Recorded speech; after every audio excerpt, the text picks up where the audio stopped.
ख्रिस्ताठाई माझ्या प्रिय बंधू भगिनींनो, कर्नाटका येथील एक हुशार विद्यार्थी मंजुनाथ ह्याची ही सत्यकथा, जो IIM लखनौ अशा नामांकित संस्थेतून MBA झाला.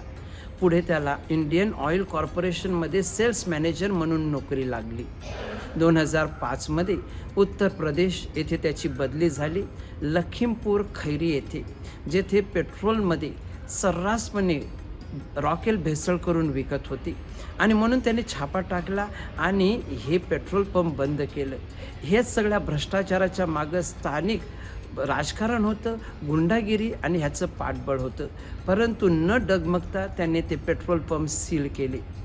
19 नोव्हेंबर 2005ला पुन्हा एकदा जेव्हा मंजुनाथला कळालं की जे पेट्रोल पंप सील केलेले आहेत ते बेकायदेशीर पुन्हा त्यांनी चालू केलेले आहेत, त्यांनी काळा धंदा पुन्हा सुरू केलेला आहे, म्हणून एका रात्री त्याने जाऊन छापा टाकला. तेव्हा पेट्रोल पंपचा मालक पवन कुमार मित्तल ह्याने चक्क गोळ्या झाडून त्यांना ठार केलं.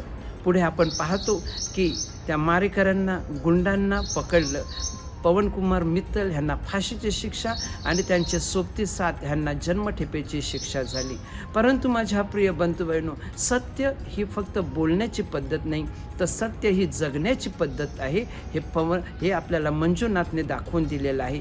मंजुनाथ जरी ह्या जगामध्ये नसला तरी त्याच्या नावाने अनेक अवॉर्ड आणि पारितोषिक आहेत. मंजुनाथच्या नावाचं चित्रपट देखील प्रदर्शित झालेला आहे. सत्यासाठी माझ्या प्रिय बंधू बहिणो त्याने प्राणार्पण केलेलं होतं. आजच्या शुभवर्तमानामध्ये लुकृत शुभवर्तमान अध्याय 16 OB 19 ते 21 मध्ये आपण पाहतो, येशू ह्या जगामध्ये चिन्ह चमत्कार करत होता, स्वर्गराज्याची सुवार्ता देत होता आणि समाजकंटकांना ते पटलेलं नव्हतं.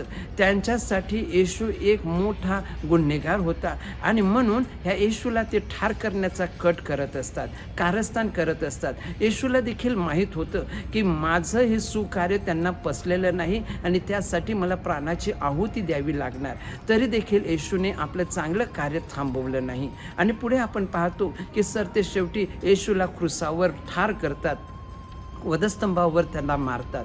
माझ्या प्रिय बंधू बहिणो, आपल्याला हेच आजचा संदेश देत आहे की आपल्या जीवनामध्ये जेव्हा आपण चांगलं कार्य करतो तेव्हा आपल्याला विरोध आपल्या घरच्यांचा आणि दूरच्यांचा होत असतो. अनेक वेळेला आपण चांगलं कार्य सोडतो. प्रामाणिकपणा आणि सत्याची सुवार्ता आज जगाला देण्याची गरज आहे. हा प्रामाणिकपणा आमच्या कामधंद्यात, आमच्या व्यवहारात, आमच्या शब्दात आणि कृतीत, आमच्या घरापासून बाहेरपर्यंत आम्ही तो ठेवावा, आमच्या जीवनात आणावा, आचरणात आणावा. त्यासाठी प्रार्थना करूया.